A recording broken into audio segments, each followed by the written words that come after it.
الحمدللہ رب العالمین والصلاة والسلام علی سید الانبیاء والمرسلین اما بعد فاعوذ باللہ من الشیطان الرجیم بسم اللہ الرحمن الرحیم السلام علیکم ورحمۃ اللہ وبرکاتہ۔ ناظرین محترم، موجودہ دور فتنوں کا دور ہے۔ روز طرح طرح کے فتنے ظہور پذیر ہو رہے ہیں جن کی نشاندہی اور پیشن گوئی محبوب کبریا شافع روز جزا سید الانبیاء جناب محمد الرسول اللہ صلی اللہ علیہ وآلہ وسلم نے 1400 سال پہلے فرما دی تھی، جیسا کہ مسلم شریف میں ہے عن ابی ہریرہ رضی اللہ تعالی عنہ قال قال رسول اللہ صلی اللہ علیہ وسلم یکون فی آخر زمان دجالون کذابون یعتونکم من الاحادیث بما لم تسمعوا انتم ولا آباؤکم فإیاکم وإیاہم لا یدلونکم ولا یفتنونکم۔ حضرت سیدنا ابو ہریرہ رضی اللہ تعالی عنہ روایت کرتے ہیں کہ سرور عالم صلی اللہ علیہ وآلہ وسلم نے ارشاد فرمایا،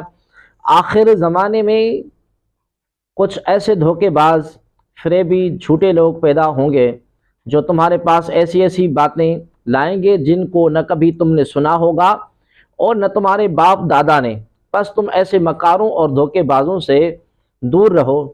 اور ان کو اپنے پاس نہ آنے دو تاکہ وہ تم کو گمراہ نہ کر سکیں اور تم کو فتنے میں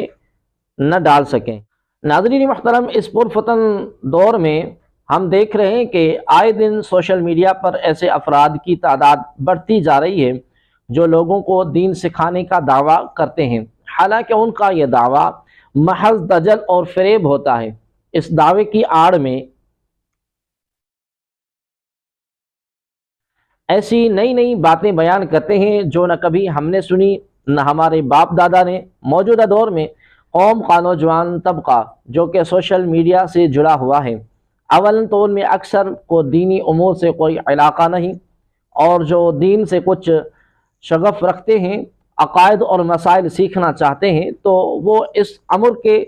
ذرا برابر فکر نہیں کرتے کہ ہم دین کس سے سیکھ رہے ہیں۔ اللہ تبارک و تعالی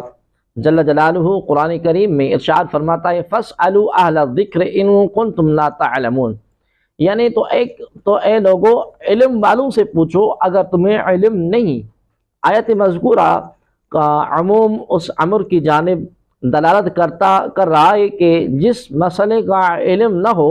وہ علماء سے پوچھو، لیکن آج ہماری قوم کے افراد علماء کی بارگاہ میں زانوِ ادب طے کرنے کے بجائے گوگل، فیس بک، یوٹیوب وغیرہ سوشل میڈیا اپلیکیشنز پر مسائل کی جستجو میں کوشاں ہیں۔ آج کل گوگل، یوٹیوب یا دیگر سوشل میڈیا اپلیکیشنز جن پر لوگ دین سیکھتے ہیں نے اہل علم اور جہلاء کو ایک صف میں لا کر کھڑا کر دیا ہے۔ پتہ ہی نہیں چلتا کہ کون عالم ہے اور کون جاہل۔ ایسے ایسے بہروپی جن کو خود قرآن اور حدیث تو دور ابتدائی کتابیں تک سمجھ نہیں آتی، وہ بھی لوگوں کو دین سکھانے کے نام پر گمراہ کرتے پھر رہے ہیں۔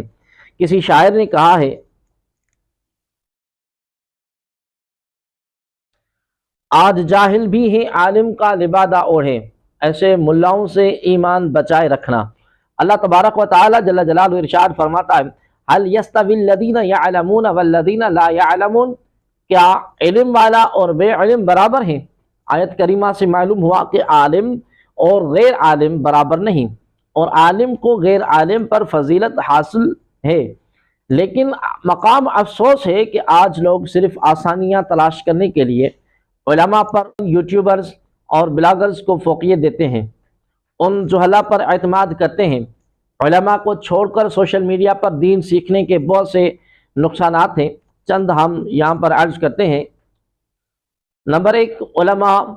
حق سے دوری اور قرآن کی مخالفت۔ اللہ تبارک و تعالی ارشاد فرماتا ہے یا ایھا الذین آمنوا اطیعوا اللہ واطیعوا الرسول واولی الامر منکم، اے ایمان والو اللہ کی اطاعت کرو اور رسول کی اطاعت کرو اور ان کی جو تم میں اولی الامر ہیں۔ امام فخر الدین رازی رحمۃ اللہ تعالی علیہ فرماتے ہیں والمراد من اولی الامر العلماء فی اصح الاقوال لأن الملوک یجب علیہم طاعت العلماء ولا ینعکس، اول الامر سے مراد علماء ہے اصح قول میں، اس لیے کہ بادشاہوں پر علماء کی فرما برداری واجب ہے اور اس کا برعکس نہیں۔ معلوم ہوا کہ علماء کرام کی اطاعت کا حکم قرآن کریم سے ہے۔ علماء کرام مسائل شرعیہ کے بیان میں کسی کا لحاظ نہیں کرتے اور بے جھجک درست مسائل بیان کر کے اپنا فریضہ انجام دیتے ہیں، جبکہ جہلا، یوٹیوبرز اور بلاگرز وغیرہ شرع میں اپنے عقل کے گھوڑے دوڑا کر قرآن اور سنت سے حقیقت کے خلاف مفہوم نکال کر خلاف شرع موافق طبع مسائل بیان کرتے ہیں۔ نتیجہ لوگ یوٹیوبرز اور بلاگرز کے عقلی مسائل جو ان کی طبیعت کے موافق ہوتے ہیں ان پر عمل کر لیتے ہیں اور علماء کرام کے بیان کردہ شرعی مسائل کو ترک کر کے اللہ تبارک و تعالیٰ کے حکم کے خلاف ورزی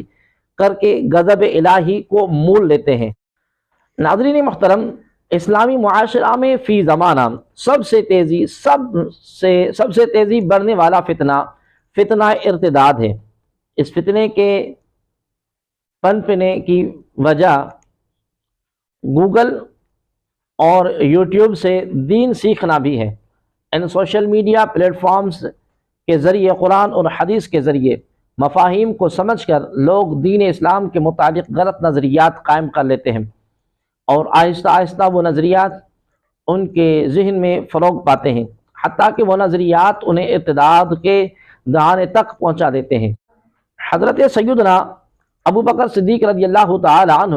راوی ہیں، فرماتے ہیں کہ میں نے حضور نبی اکرم نور مجسم صلی اللہ علیہ وسلم کو فرماتے ہوئے سنا کہ عالم بنو یا طالب علم بنو، یا علمی گفتگو کو کان لگا کر سننے والے بنو، یا علم اور اہل علم سے محبت رکھنے والے بنو، مذکورہ 4 کے علاوہ 5ویں قسم کے مت بنو کہ ہلاک ہو جاؤ گے، اور 5ویں قسم یہ ہے کہ تم علم اور اہل علم حضرات سے بغض رکھو۔ بحوالہ مجمع الزوائد۔ حدیث پاک میں مسلمانوں کی فلاح اور بہبودی کے لیے 4 درجے بیان کیے گئے اور فرمایا کہ ان 4 کے علاوہ میں محض ہلاکت ہے۔ علماء فرماتے ہیں کہ طالب علم بننے سے مراد صرف یہی نہیں کہ باضابطہ طور پر مروجہ طریقے کو اختیار کر کے مدارس میں رہ کر ہی علم حاصل کرے، بلکہ اگر وہ علماء کی بارگاہ میں بیٹھ کر بھی علم حاصل کرے اس کو بھی یہ فضیلت ہے۔ لیکن سوشل میڈیا پر دین سیکھنا اور علماء سے بدظن رہنا، ان کی تحقیر کرنا، ان سے روابط کو منقطع کرنا، یہ دنیا اور آخرت میں ہلاکت کا باعث ہے۔ ناظرین محترم، خیر القرون سے لے کر آج تک مسلمانوں کے گمراہ کرنے کے لیے معاندین اسلام اسلامی لبادہ اوڑھ کر ان کے درمیان داخل ہوتے آئے ہیں اور لوگوں کو گمراہ کرتے رہے ہیں۔ سوشل میڈیا کے ذریعے ان کا کام اور آسان ہو گیا۔ گزشتہ زمانے میں انہیں مال اور زر خرچ کر کے سفر کی صعوبتوں کو برداشت کرنے کے باوجود اتنی کامیابی حاصل نہیں ہوتی تھی جتنی کہ سوشل میڈیا کے ذریعے حاصل ہو رہی ہے۔ وجہ یہ ہے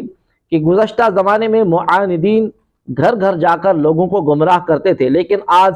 انہیں کسی کو گمراہ کرنے کے لیے گھر گھر جانے کی ضرورت نہیں۔ یوٹیوب پر اپنے گمراہی بھرے ویڈیوز ڈال دیتے ہیں، گوگل پر بلاگز بنا لیتے ہیں، لوگ ان کے اسلامی نام دیکھ کر ان کے وضع قطع کو اسلامی سمجھ کر انہیں اپنا گمان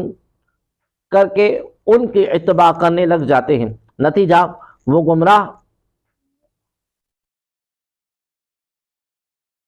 گمراہ ان لوگوں کے ایمان اور عقیدے کو تباہ اور برباد کر ڈالتے ہیں۔